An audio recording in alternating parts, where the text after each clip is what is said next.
Bwana, karibu na hii ni Mwananchi Digital. Tunaendelea kukushukuru wewe ambaye tayari umesha subscribe YouTube channel yetu na kuwa mwanafamilia namba moja.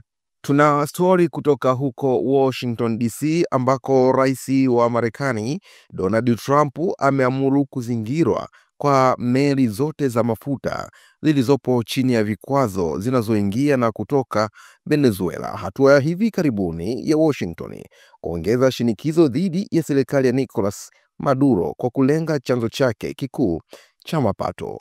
Shirika la habari la Reuters limeripoti kuwa haijabainika wazi kuwa Trump atatekelezaje hatua hiyo dhidi ya meli zilizo chini ya vikwazo, wala kama atatumia walinzi wa pwani, yani Coast Guard, kuzikamata kama ilivyofanywa wiki iliyopita. Utawala wake umehamasisha maelfu ya wanajeshi na karibu manowari 12 ikiwemo meli ya kubeba ndege za kivita kwenda eneo hilo. Ujumbe ambao ameandika Trump kupitia mtandao wa Truth Social ameandika kuwa kwa wizi wa meli zetu na sababu nyingine nyingi ikiwemo ugaidi, usafirishaji wa dawa za kulevya na biashara haramu ya binadamu, utawala wa Venezuela umetangazwa kuwa shirika la kigaidi la kigeni. Kwa hiyo leo nimeamuru mzingiro kamili na wa jumla wa meli zote za mafuta zilizo chini ya vikwazo zinazoingia na kutoka Venezuela. Katika taarifa yake, serikali ya Venezuela imesema inakataa tishio la kikatili la Trump. Bei ya mafuta imepanda zaidi ya 1% katika biashara ya Asia siku ya Jumatano.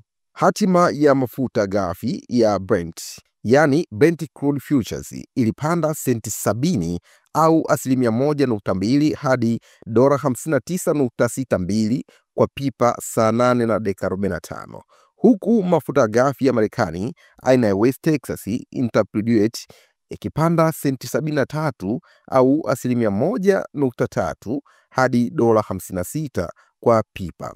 Hatima ya mafuta ghafi ya Marekani pia ilipanda kwa zaidi ya 1% hadi $55.96 kwa pipa katika biashara za Asia baada ya tangazo la Trump.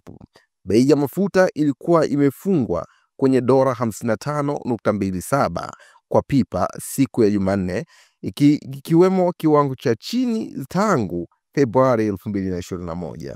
Washiriki wa soko la mafuta walisema bei zilipanda kutokana na matarajio ya kupungua kwa mauzo ya nje mafuta ya Venezuela, ingawa bado walikuwa wakisubiri kuona mzingiro wa Trump utatekelezwa vipi na kama utahusisha pia meli ambazo hazijawekwa vikwazo. Marais wa Marekani wana mamlaka mapana ya kupeleka majeshi nje ya nchi, lakini madai ya Trump kuhusu mzingiro huo yanajaribu mipaka mipya ya mamlaka ya rais. Kwa jadi, mizingiro inachukuliwa kama zana ya vita zinazokubalika, lakini chini ya masharti magumu. Msomi wa sheria za kimataifa Elena Chechko, yeye amesema kuwa kuna maswali mazito sana ndani ya sheria za Marekani na sheria za kimataifa. Hii ni Mwananchi Digital, endelea kutufuatilia kupitia platform zetu mbalimbali ili uweze kufahamu mengi yanayojiri ndani lakini pia nje ya mipaka Tanzania. Tafadhali baki nasi.